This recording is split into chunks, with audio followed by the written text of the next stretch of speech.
कथितां भगवता नारायणेन स्वयं व्यासेन ग्रथितां पुराणमुनिना मध्ये महाभारतम् अद्वैतामृतवर्षिणीं भगवती मष्टादशाध्यायिनी मम्बत्वामनुसन्दधामि भगवद्गीते भवद्वेषिणीं नमोऽस्तु ते व्यासविशालबुद्धे फुल्लारविन्दायतपत्रनेत्रं येन त्वया भारततैलपूर्णं प्रज्वालितो ज्ञानमयप्रदीपः वसुदेवसुतं देवं कंसचाणूरमर्दनं देवकी परमानन्दं कृष्णं वन्दे जगद्गुरुं गुरु ब्रह्मा गुरु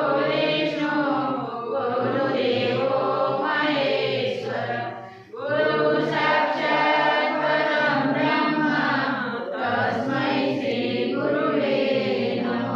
शङ्करं शङ्कराचार्यं केशवं बादरायणं सूत्रभाष्य कृतो वन्दे भगवन्तौ पुनः पुनः। सद्गुरुभ्यो नमः। श्रीमद् भगवद गीता आज छठो दिवस।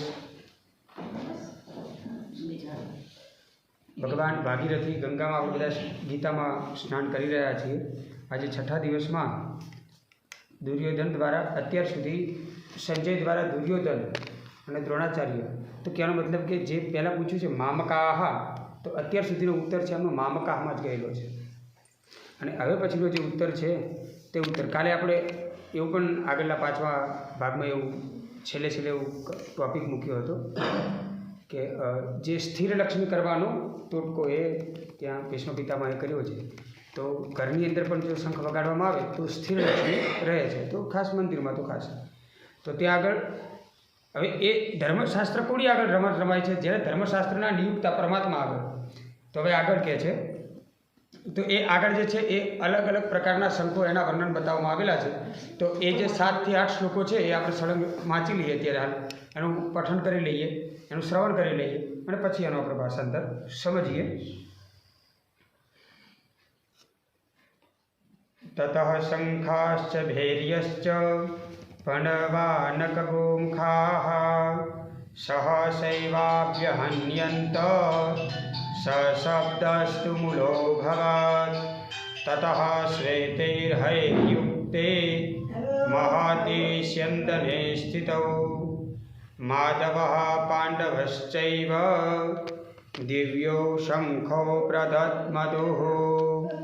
पाञ्चजन्यं ऋषिकेशो देवदत्तं धनञ्जयः पौण्ड्रं दद्मौ महाशङ्खं भीमकर्मावृकोदरः। अनन्तविजयं राजा कुन्तीपुत्रो युधिष्ठिरः नकुलः सहदेवश्च सुघोषमणिपुष्पकौ काश्यश्च परमेश्वासः शिखण्डी च महारथः धृष्ट्यद्युम्नो विराटश्च सात्यकीश्चापराजितः द्रुपदो द्रौपदेयाश्च सर्वशः पृथ्वीपते सौभद्रश्च महाबाहु शङ्खाद्दद्मुः पृथक् पृथक्। એ ભીષ્મ પિતામહે સ્થિર લક્ષ્મીનું જ્યારે કર્યું એની સાથે જ તતઃ શંખાશ્ચ ભૈર્યશ્ચ, જેવો ભીષ્મ પિતામહે શંખ વગાડ્યો છે, ઉર્જા આપવાનું કામ કર્યું છે, ત્યારે જ અનેક શંખો વાગ્યા છે, અનેક શંખો વાગ્યા છે, અનેક નગારા વાગ્યા છે, ઢોલ મૃદંગ વગેરે વાગ્યું છે। અને જે અવાજ હતો ને શબ્દ તુમુલો બહુ ભયંકર અવાજ થવા લાગ્યો છે। અને ત્યારે જ એ સમયમાં જ ભગવાન કૃષ્ણ એ અર્જુનને કહી રહ્યા છે કે આ સ્થિર લક્ષ્મી થવાના એક જાતના આશીર્વાદ ભીષ્મ પિતામહ એ દુર્યોધનને આપી રહ્યા છે। એ ત્રોટકાને કાપવા માટે કંઈક તો કરવું પડે।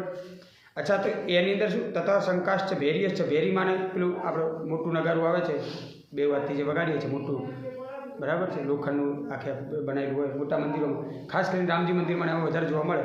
અને એ નાદ કર્યા પછી જ ભગવાનની આરતી ઉતરે. હા, એ જ નાદ કર્યા પછી ખાસ વૈષ્ણવ સંપ્રદાયમાં ખાસ હોય છે. એ નાદ કર્યા પછી ભગવાનની આંખો ખુલે, અને આંખો ખુલ્યા પછી તૈયારીમાં મંગળા આરતી હોય. તો પહેલાં જ આમ જુએ શું, માતાજી જુએ શું, એમ તો આમ જેવી નજર પડે તો અજવાળું તો જોઈએ ને. તો માતાજીની જેવી આંખ ખુલે, ભગવાનની જેવી આંખ ખુલે, અને આંખ ખુલતાની સાથે જે આરતી થાય ને એને મંગળા આરતી કહેવાય. ખ્યાલ આવી ગયો? તો એ મંગળા આરતીના દર્શન થતા હોય. પછી સ્નાનાદિ બધું પછીનું કરવામાં આવે છે. તો પછી પણ સ્તુતિની અંદર જે વાગે છે તે ઢોલ, ખંજરી વગેરે જે છે તે, અને પછી છે ગૌમુખાહાર, જે આમ સાપ જેવું આવે ને આગળ ગાયના મોઢા જેવું વાજિંત્ર આવે, બરાબર, શરણાઈ જેવું, એને ગૌમુખ કહેવામાં આવે છે. આ બધા એક સાથે વાગવા લાગ્યા છે. અને ત્યારે અહીં આગળ હવે સંબોધન કરે, તતઃ શ્વેત હયર્યુક્તે, તતઃ શ્વેત હય, સફેદ ઘોડાની વાત કરી છે કે સફેદ ઘોડાની અંદર આરૂઢ થયેલા. અચ્છા, તો સફેદ ઘોડા કહેવા પાછળનું કારણ કંઈક તો તાત્પર્ય હશે. તો એ જ છે કે ચિત્રરથ નામના ગંધર્વએ એ 100 ઘોડા આપેલા છે અર્જુનને, 100 ઘોડા દાનમાં આપેલા. એ ઘોડાની વિશેષતા માત્ર એટલી છે કે ઘોડો મરાય ખરો, એકાદ મરાઈ પણ જાય, પણ ગણતરી કરવામાં આવે ને તો એ પૂરા 100ના 100 રહે, 99 થતા નથી એવું. તો એવા 100માંથી 4 ઘોડા તો અત્યારે હાલ રથમાં બાંધેલા છે. એટલે કદાચ એ રથ ઉપર કોઈ પ્રહાર કરે તો ઘોડો મરે પણ સંખ્યા ઓછી થાય નહીં, એવું એ ચિત્રરથ ગંધર્વનું એ આપેલી વિશેષતા છે ઘોડાની અંદર. અને ત્યારબાદ મહતી સ્યંદને, સ્યંદને માટે બેસવા માટેનું સ્થાન, જેને આપણે રથ કહીએ, બરાબર. એ રથ પણ મહતી એટલે મહાન, રથ પણ મહાન છે. તો એ રથ મહાન કેમ છે? તો રથ પણ એ ખાંડવવનની અંદર જે આગ લાગી, ભગવાન અગ્નિનારાયણને અપચો થયો, કારણ કે ઘીની વધારે થાય એટલે અજીર્ણ નામનો રોગ થયો. તો એમને ઈચ્છાથી ઘણી વખત પેટમાં ગરબડ હોય તો આપણે કહીએ ખીચડી ખાઈ લઈએ. એક દિવસ હળવો ખોરાક ખાવામાં આવે તો હળવો ખોરાક જ્યારે આપણે ખાઈએ એટલે અપચો હોય દૂર થાય. તો અગ્નિનારાયણ ભગવાનને અપચો થયો, તો અપચો દૂર કરવા માટે શું કરવું જોઈએ? એટલે ખોરાક બદલો કરવો પડે. આયુર્વેદની ભાષામાં જે તમે રેગ્યુલર ખોરાક ખાઓ છો એ બદલી નાખો તો તમારો અપચો દૂર થાય. તો એમને અપચો દૂર કરવા માટે અનેક વખત એ વનમાં આગ લગાવવાનો પ્રયત્ન કર્યો, પણ ઇન્દ્ર દ્વારા વારંવાર વર્ષા કરીને એ રોકી દેવામાં આવતું, બરાબર છે. તો પછી ભગવાન શ્રી કૃષ્ણના કહેવાથી અર્જુને ખાંડવવનની અંદર આગ લગાવ્યો. તો અનેક પ્રકારની ઔષધિઓનું પાન અગ્નિનારાયણે કર્યું, એટલે એમનો અપચો દૂર થયો. અપચો દૂર થયો એટલે એમને આશીર્વાદ થકી એ રથ આપ્યો. તો ચિત્રરથે જે ઘોડા આપ્યા એ દરેક જગ્યાએ જઈ શકે, પાણીમાં પણ જઈ શકવાની સામર્થ્ય, આકાશમાં પણ ઉડી શકે, અને સ્વર્ગ સુધી જવાની એમની એ હતી, વિશેષતા હતી. અને અહીં આગળ અગ્નિનારાયણ ભગવાને રથ આપ્યો, તો રથની વિશેષતા એ હતી કે ભાગે તૂટે નહીં. બાકી પરમાત્મા 3 લોકોનો નાથ જેની ઉપર બેસે તો સામાન્ય રથે વજન સહન ન કરી શકે, સ્વાભાવિક છે. એટલા માટે મહાન રથની અંદર બિરાજમાન થયા. માધવ માને લક્ષ્મીના પતિ એટલે માધવ. તો એ લક્ષ્મીપતિ કહેવાનું પાછળનું કારણ એ છે કે પેલા સ્થિર લક્ષ્મી માટે તો ઉપયોગ કર્યો છે ભીષ્મ પિતામહે. તો ભીષ્મ પિતામહને એવું જાણે સંદેશ આપતા હોય વ્યાસજી કે તમે જેની સામે કહી રહ્યા છો ને એમના થકી આ ધર્મશાસ્ત્ર લખાયેલું છે, એટલે એમનાથી કશું અજાણું છે નહીં. એટલે માધવ પાંડવશ્ચૈવ. હવે કેમ?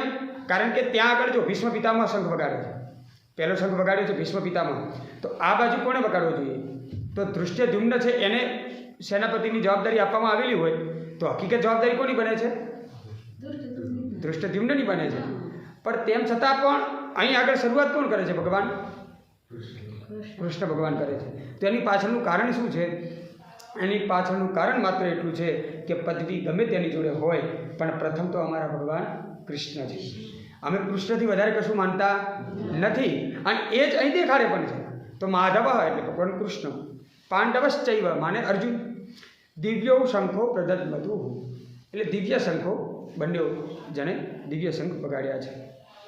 પાંચજન્યમ ઋષિકેશો, પાંચજન્ય નામનો જે શંખ છે એ ભગવાન ઋષિકેશે વગાડ્યો છે. ઋષિ માને ઇન્દ્રિયો ઉપર જે સંયમ કરે છે તે દેવ માને ભગવાન કૃષ્ણ. પાંચજન્ય નામનો શંખ, જે આપણે શાંતિપણીમાં ભણવા જવું, પૂર્ણ અભ્યાસ કરીને બહાર નીકળવું. અને ગુરુદક્ષિણાની વાત કરી તો ગુરુદક્ષિણાની અંદર દીકરો માગવો.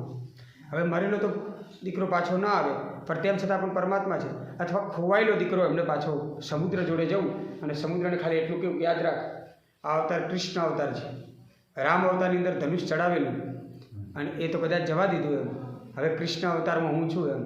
પહેલાંથી શરણાગતિ સમુદ્રની થઈ જવી અને કીધું ભાઈ આમાં મારો કોઈ દોષ છે નહીં, તમારા ગુરુપુત્રને કોઈ પણ જાતનું નુકસાન મેં પહોંચાડ્યું નથી, પણ પાંચજન્ય નામનો રાક્ષસ છે એની જોડે છે અને ભગવાનનું ત્યાં જવું, એનો વધ કરવો અને એને પાછો હાથની અંદર ધારણ કરવો, એટલે પણ એ પવિત્ર બનવું. એટલા માટે પવિત્રાણામ પવિત્રમ યો મંગલાણમ ચ મંગલમ. ભગવાન છે એ કોઈ રાક્ષસના વિરોધી નથી, ભગવાન કોઈ વ્યક્તિના વિરોધી નથી, કોઈ મનુષ્યના વિરોધી નથી, કોઈના વિરોધી નથી. એ કેવળ રોગના વિરોધી છે, રોગીના વિરોધી નથી. તો રોગ એમાંથી નીકળી ગયો પછી તો એ પવિત્ર જ છે. એટલે શંખની અંદર જે દોષ હતો એને દૂર કર્યા પછી પરમાત્માએ તેને ધારણ કર્યું, એનું એ વર્ણન છે. દેવદત્તમ ધનંજય. ત્યારબાદ ઇન્દ્ર દ્વારા આપવામાં આવેલો શંખ એ પાછો ધનંજય એ અર્જુને વગાડેલો છે. તો એ બંને જોડે વગાડ્યા છે અને એવો જોરથી વગાડ્યો છે કે જે ભીષ્મ પિતામહનો જે શંખનો અવાજ હતો એનાથી વિશેષ અવાજ આ ગયો છે. તો વિશેષ અવાજ જવાથી ભીષ્મ પિતામહે જે સ્થિર લક્ષ્મીનું તોટકું કર્યું હતું એ ભગવાન કૃષ્ણએ એનાથી પણ વધારે અવાજ કરવાથી એ તોટકાનું નિરાકરણ કર્યું. એટલા માટે સ્થિર લક્ષ્મીનો આશીર્વાદ એ બાજુ જાય નહીં. તો કારણ કે જો ધર્મશાસ્ત્રમાં લખ્યું છે તો એનો બધા નિર્ણયનું પાલન કરવું પડે. તેના માટે થઈ પૌંડ્રમ દધમૌ મહાશંખમ ભીમ કર્મા વૃકોદર. પછી પૌંડ્ર નામનો શંખ એ વૃકોદર માને ભીમે વગાડ્યો છે. હવે વૃકોદર એટલે બધાને આમ તો અહમ વૈશ્વાનરો ભૂતવા પ્રાણી નામ દે, અમાર સીધા વૈશ્વાનર નામનો અગ્નિ દરેકમાં બિરાજમાન છે. પણ છે ને અમારે ભીમને કંઈક અલગ જ દુનિયા ચાલતી. એને વૃક નામનો અગ્નિ હતો. વૃક નામનો અગ્નિ એવો હતો કે મૂકો એટલે તૈયારીમાં પાચન થઈ જ જાય, કોઈ રાહ જ નહીં જોવાની, કશી જ નહીં. તો આવામાં ઘણી વખત એવું થાય કે એક વખત કૌરવોના કાવતરાના ભોગ બન્યા ભીમ. ભીમ ભાગ બન્યા એટલે એ દેખાયા નહીં, ઘણા સમય સુધી આવ્યા નહીં, ઘણા ગોત્યા પણ મળ્યા નહીં. એટલે અંતતઃ બધાએ એવું થઈ ગયું એમ કે હવે ભીમ રહ્યા નથી, હવે ભીમ મરી ગયા સમય. કારણ કે કોઈક સમય હોય, અત્યારે તો 7 વર્ષ તો અત્યારે કાનૂન પણ કહે છે 7 વર્ષ. 7 વર્ષ સુધી તમારો પ્રિયજન તમને ન મળે તો એને મૃત્યુનું તમને સર્ટિફિકેટ આપી દે કદાચ. 7 વર્ષનો કંઈક એવો કંઈક કાયદો છે. તો 7 વર્ષ સુધી તો કાનૂન પણ અત્યારે સ્વીકૃતિ આપી દે છે. તો એવી રીતે ઘણા સમય સુધી ભીમ ન દેખાવું, એટલા માટે હવે ભીમનું તૈયાર કરી કોઈ હવે અમને પાછા તો કંઈક ક્રિયાઓ તો કરવી પડશે. પાછો રાજાના ભાઈ એટલે આમ તો રાજાના પુત્ર જ ગણો, પાંડુ રાજાના પુત્ર, તો વિશેષ તો હોય જ, સ્વાભાવિક છે, તૈયારીઓ કરવાની જ હોય. એટલે 11મું 12મું 13મું બધી વિધિઓ ચાલુ કરી. હવે 13મા દિવસે એવી ઈચ્છા થઈ યુધિષ્ઠિરને કે ધર્મ પ્રમાણે બ્રાહ્મણોને ભોજન કરાવડાવીએ. એટલે અલગ અલગ જગ્યામાંથી દરેક જગ્યાએથી બ્રાહ્મણોને તેડા આપ્યા છે. અને સારી જગ્યાએ જવાનું હોય તો કોણ ન જાય? બધાને ટાઈમ મળી જ જાય સાહેબ. મુકેશભાઈને ત્યાં હતો, મુકેશભાઈ ત્યાં સમારોહ હતો, કોઈ જગ્યાએ કોઈ વિદેશમાં હશે ને એ બધા આવી ગયા હતા. દરેક જગ્યાએ પોતાની હાજરી ત્યાં અવશ્ય અમને નોંધાવી હતી. કારણ કે જ્યારે વિશિષ્ટ વ્યક્તિ કોઈ પણ બોલાવે છે ત્યારે બધા જ બાના હોય બધા એક બાજુ અને ત્યાં જાય બધા ફરજિયાત, બરાબર છે. તો બધા ત્યાં પહોંચી પણ ગયા હતા. તો એ સમયમાં બધાએ ત્યાં બ્રાહ્મણો આવ્યા છે. હવે ભીમ તો પેલું ઝેર ખાવું, નીચે જવું, પછી ત્યાં આગળ પણ આખી કથા છે. પછી પોતે બહાર આવ્યા. હવે ઘણા સમય પછી પોતે આવ્યા એટલે પોતાનો ચહેરો પણ થોડો બદલાઈ ગયો હોય, સ્વાભાવિક છે. એટલે જલ્દી ઓળખાય નહીં એમ. 6-7 વર્ષ પછી તમે ધારો કે કોઈ એક વ્યક્તિ જુઓ તેમ થાય કે પહેલાં તમે થોડાક દુબળા હતા, હવે થોડાક ખાધે લીધે સુખી થયા એમ, થોડું શરીર આવી ગયું છે એમ. પછી પેલા કે ના ના તો એવું નથી, પણ ગોળીઓ ખાવાનું ચાલુ કર્યું તો ગોળીના લીધે થોડું શરીર ખુલી ગયું. ખાધા પીધામાં તો ગાય એવી ને એવી પહોંચી રહે છે. તો અહીંયા આગળ એ વાત થઈ એમ. તો ભીમ તો બહાર નીકળ્યો એટલે ભીમને વિચાર થયો કે આ બધા કઈ જઈ રહ્યા છે બધા બ્રાહ્મણો. એટલે પૂછવામાં આવ્યું કઈ જાવ છો? તો કે હસ્તિનાપુર જઈ રહ્યા છે. કેમ હસ્તિનાપુર? કેમ હસ્તિનાપુર કેમ? અરે કે જમણવાર છે, બધા બ્રહ્મ ભોજન છે એનો. તો કે બ્રહ્મ ભોજન હોય એટલે આમે ભૂખ તો લાગી હતી બાપુને તો, અને વૃકોદર ધારણ કર્યું હોય એટલે એમને ભૂખ તો પ્રજ્વલિત જ હોય. એટલે વિચાર કર્યો પણ એ તો ઠીક છે, પણ એ જમણવાર કયા હેતુથી રાખ્યો છે? તો હેતુ તો જાણવો પડે ને એમ. તો કે 13માના લાડવા ખાવાના. પણ 13માના કોનું 13મું? એમ તો કે ભીમનું. ભીમ કે મારા 13માં મારે લાડવા ખાવાના છે. હટો કે તો જોડે જઈ અને પંક્તિમાં બેસી ગયા. પંક્તિમાં બેસી ગયા એટલે એ સમયમાં નિર્ણય હતો. અત્યારે પણ નિયમ એવો જ હોય. લગભગ આપણા જે બ્રહ્મભોજન થતું હોય ને ત્યાંનો અમારો સર્વસામાન્ય નિયમ એક હોય છે. અમે કોઈક જગ્યાએ ભંડારો હોય ત્યારે પણ જઈએ, જ્યારે સાધુ સંતોને પીરસવાનું જ્યારે અવસર પ્રાપ્ત થાય ત્યારે તમે ભલે પહેલાં બેસો છેલ્લા બેસો, જ્યાં સુધી બધા જમી નહીં રહે ત્યાં સુધી કોઈ ઊભું થશે નહીં. અને ઊભા થશો ને તો એ મોટો દોષ લાગશે. એટલે તમારે કલાક થાય 1.5 કલાક થાય બેસી જ રહેવું પડે, ફરજિયાત થઈ જાય. એ તમારું મનમરજી પ્રમાણે ચાલે નહીં. હવે ભીમ તો બેઠા, બાકી બધા જ બ્રાહ્મણો પણ બેસી ગયા છે. બધા બ્રાહ્મણો બેઠા છે અને ભોજન ચાલુ થયું છે. ભોજન ચાલુ થયું એટલે એક સમય આવે તો બધાએ બ્રાહ્મણોએ ભોજન કરી દીધું, પણ એક જ ખાલી બેઠા છે, લાડુ માગ્યા કરે છે, અને એ છે આપણા ભીમ. આવવા દો, આવવા દો. એક બાજુ રસોઈ બનાવી, 3 વખત રસોઈ બનાવી, રસોઈ ફૂટી. હવે 1.5 થી 2 કલાક બેસે એટલે બેઠેલા બ્રાહ્મણે 5 લાડવા ગાધા હોય છે મુખવાસના, એ પણ પચી જાય. એટલે બીજા 2-4 એ પણ લઈ લે. આમ ત્યારે ભાઈ આપણે પણ હાથ ધોઈ નાખીએ બેથી ગંગામાં. તો બધા એ રીતે થવાનું ચાલુ થઈ ગયું. એટલે હાહાકાર મચી ગયો, હાહાકાર મચી ગયો. એટલે માં કુંતી જોડે વાત ગઈ તો માં કુંતીને થયું કે આ સામાન્ય વસ્તુ હોય નહીં એમ. કારણ કે મેં તો મારું પેટ ફાડીને એવું કહે ને કે મારા પેટમાંથી ઉત્પન્ન કર્યો, મને તો ખ્યાલ હોય એમ મારું સંતાન આજે મારી આગળ મોટું થયું હોય આ ભીમ જ હોવો જોઈએ. પણ હવે જેના 13માના માની લો કે જેને 13માનું જમવાનું ચાલતું હોય અને તૈયારીમાં તો જાહેર ન કરી શકે ભીમ આવી ગયો છે એમ, ના કરી શકે. પણ વૃક નામના અગ્નિ એવું કહેવાય છે કે એ તમારા ધ્યેયથી નહીં, એ પ્રેમથી તૃપ્ત થાય. પ્રેમથી એને ખવડાવવામાં આવે ને ભીમને તો એ તૃપ્ત થાય. તો કુંતી માતાએ કીધું કે એક કામ કરું, હું 5 લાડુ આપું છું, અને આ 5 લાડુમાં જો એને ઓડકાર આવી જાય ને એમ કહી દે કે હવે બસ, તો એને પકડી રાખજો, એ આપણો ભીમ છે, એ બીજો કોઈ છે નહીં. અને મા કુંતીએ તૈયારીઓમાં રસોઈમાં ગયા, રસોઈ ઘરની અંદર જઈ અને સરસ મજાના 5 લાડુ બનાવી અને આપ્યા. અને જેવા 5 લાડુ ગાધા એવા વૃકોદરે મારા ધરાઈ ગયા, ઓડકાર ખાઈ લીધો, તૈયારીમાં લઈ અને પાછા આવ્યા. તો એ છે ભીમ, જે વૃક નામના અગ્નિ એમને બિરાજમાન હતા. એવા વૃકોદર પણ નામ પાડવામાં આવ્યું છે. ત્યારબાદ અર્જુનનું એક બીજું પણ નામ છે. આ અર્જુનના નામ પર વિશેષતા એ પણ છે. મેં એક વખત વાત કરેલી આપણે ગિરીશભાઈને, ગિરીશ દાદાને, કે કોઈ પણ આપણે ગાયો રાખતા હોઈએ, જ્યાં માની લો કે એકાદ દેશી ગાય છે, દેશી ગાય હોવી જરૂરી છે, પણ કદાચ ગાયો રાખીએ છીએ, તબેલો છે આપણી જોડે પશુધન, તો ગીતાની અંદર 12 નામ આપેલા છે અર્જુનના. તો એ 12 નામ લખી અને જો તબેલાની અંદર કે આપણે જે પશુ રાખીએ છીએ ત્યાં મૂકવામાં આવે તો પણ પશુને જે અચાનક રોગો આવે છે એવા રોગ આવતા નથી. તો એનાથી રક્ષણ કોણ કરે છે? અર્જુન કરે છે. તો અર્જુનના નામની તાકાત અત્યારે પણ એટલી ને એટલી ચાલી રહી છે. તો એમાંનું અર્જુનનું એક નામ પાછું એક પાર્થ, કૌંતિય, ગુડાકેશ અને કપિધ્વજ. કપિધ્વજ પણ ભગવાન દ્વારા સ્થાપિત કરેલા છે. ત્યાં કપિ માને હનુમાનજી મહારાજનું એક નામ છે, અને હનુમાનજી મહારાજ જે ધજાની અંદર છે તે એટલે કપિધ્વજ. તે કપિધ્વજ પાછળની પણ એક હેતુ છે. જ્યારે અર્જુન છે એ ફરતા ફરતા જંગલમાં ગયા અને જંગલમાં ત્યાં હનુમાનજી મહારાજ મળવા, કારણ કે અસ્વસ્થામાં આપણે પહેલાં 2-3 દિવસે સમજ્યા, અસ્વસ્થામાં બલી, હનુમાન, વિભીષણ, કૃપાચાર્ય બધાય હયાત છે. તો એમાં હનુમાનજી મહારાજ અર્જુનને મળવા એટલે અર્જુન જોડે વાર્તાલાપ થયો.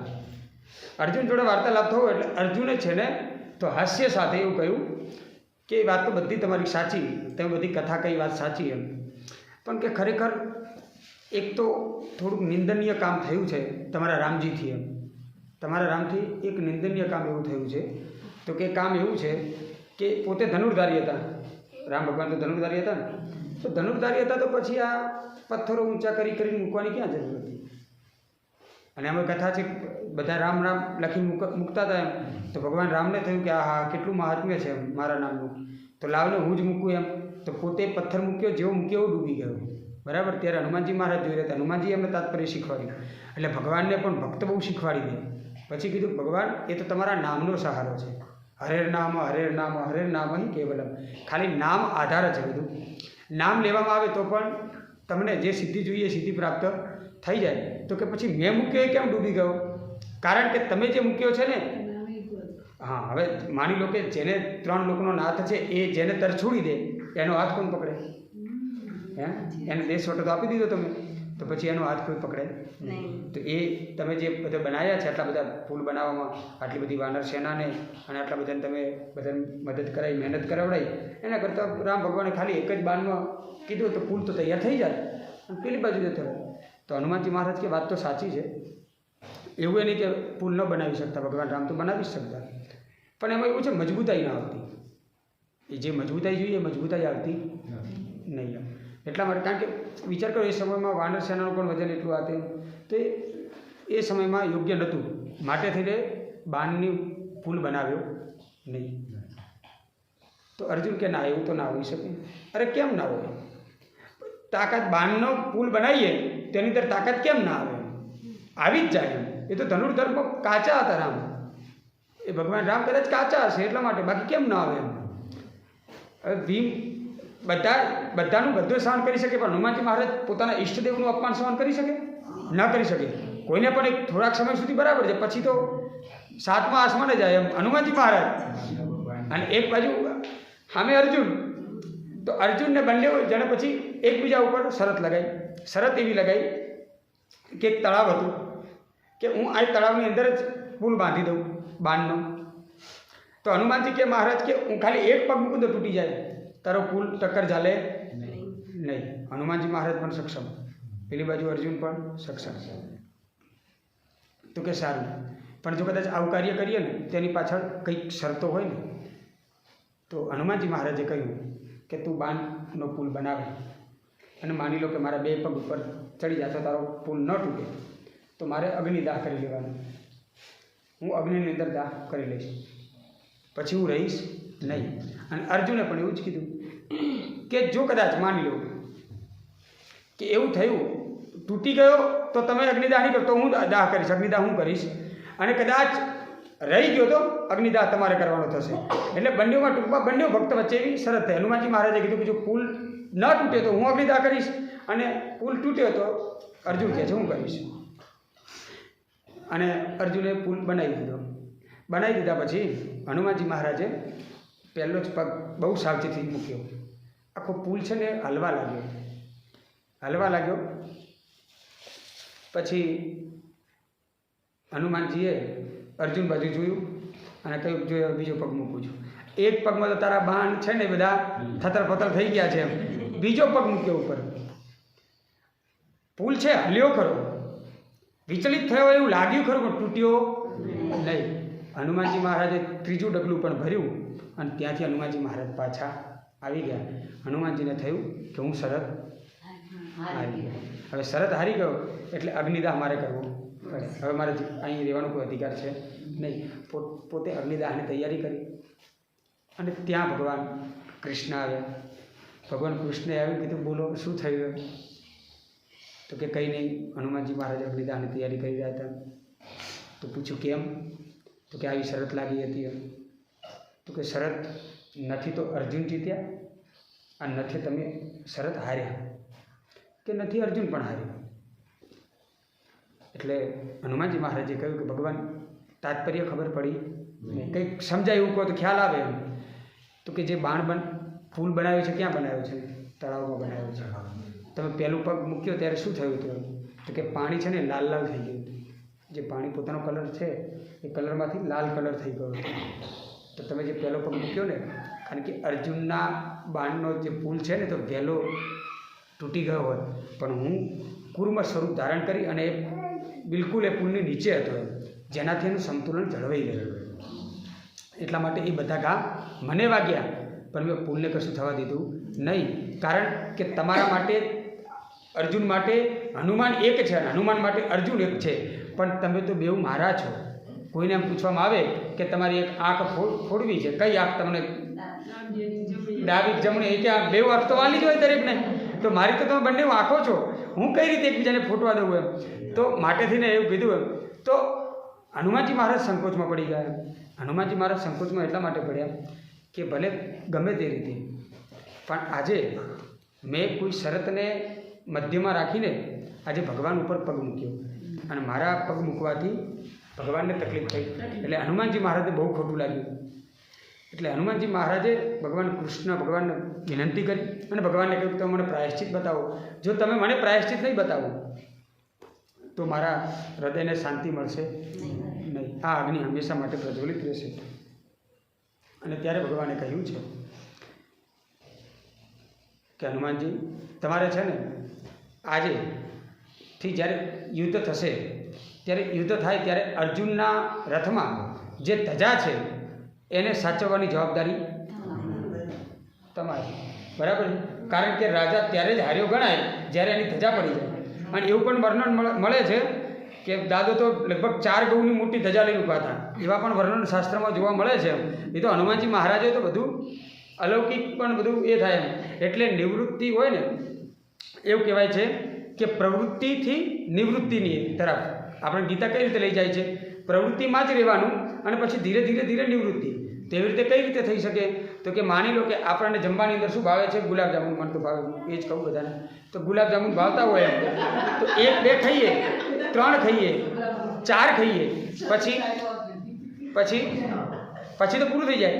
માની લો કે તમારે કંઈક લાડુ ખાવા કે ગુલાબજાંબુ ખાવાની શક્તિ તમારી 5 છે અને મહેમાન ગતિએ ગયા છો, 5 મૂકે ત્યાં સુધી તો કશું નાના કરતાં આપણે લઈ લઈએ.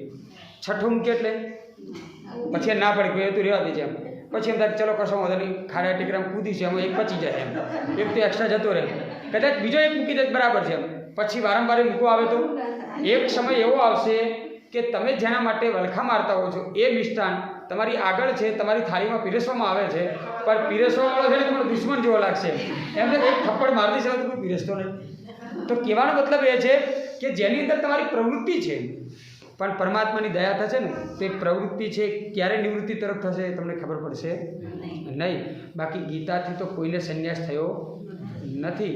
પણ બિલકુલ એક વસ્તુ એવી થાય કે પેલું ગધેડાવાળું જે આપણે ઉદાહરણ આપ્યું તેવું કે બંધનમાં છે પણ કેવલ ખાલી ને ખાલી કહેવાનું બંધન છે, કશું બંધન હોતું નથી. કરતા જઈએ ઘરના કામ, લેતા જઈએ હરિના નામ, એ જ મોટી નિવૃત્તિ છે. કામ કરતા હોઈએ મન આપણું ક્યાં હોય? ભગવાનનું. અચ્છા, ભગવાનનું નામ લેતા હોય ને મન જો ઘરમાં હોય તો એ નિવૃત્તિથી પ્રવૃત્તિ કી હોય? એ ઊંધું પાછી ઊંધી ગંગાબાઈ કહેવાય એને. બરાબર છે? જો અહીં બેઠા આપણને ઘરે વિચાર આવી જાય તો શું થયું?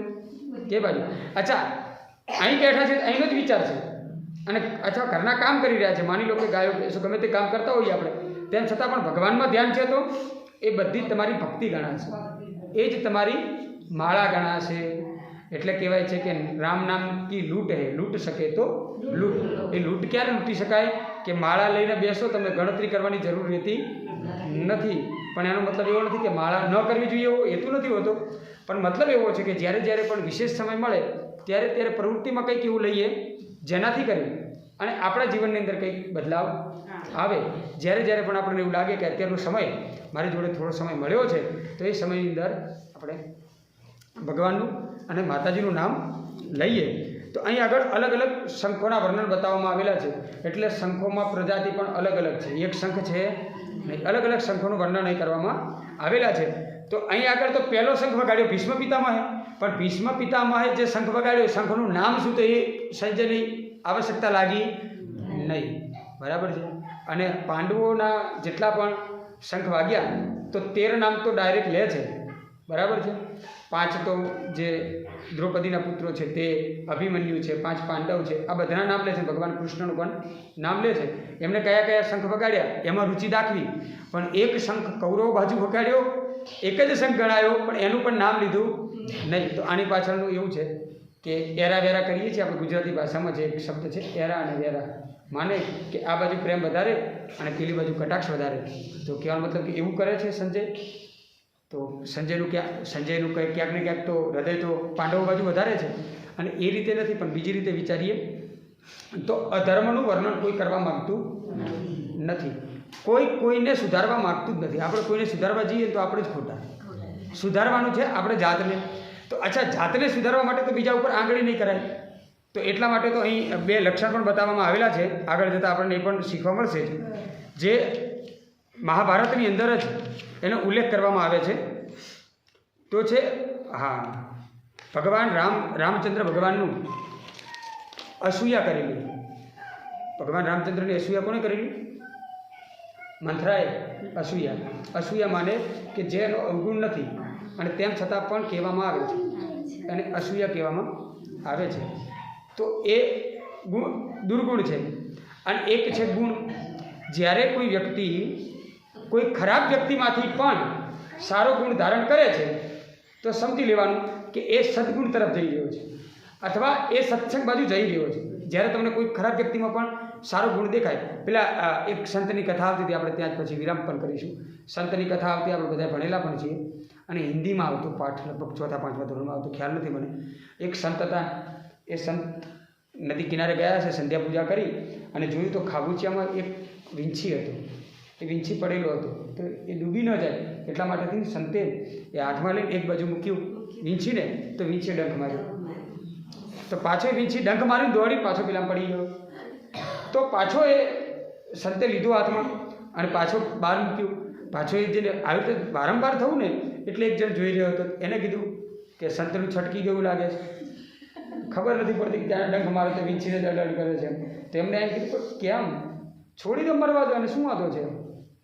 તો ત્યારે પેલા સંતે કહ્યું કે એટલો વિચાર કરો કે એને જો ડંખ મારવાનો સ્વભાવ એ ન છોડતો હોય તો મારો સદગુણનો જે મારો સ્વભાવ છે, હું સંતપણું કેમ છોડું એમ.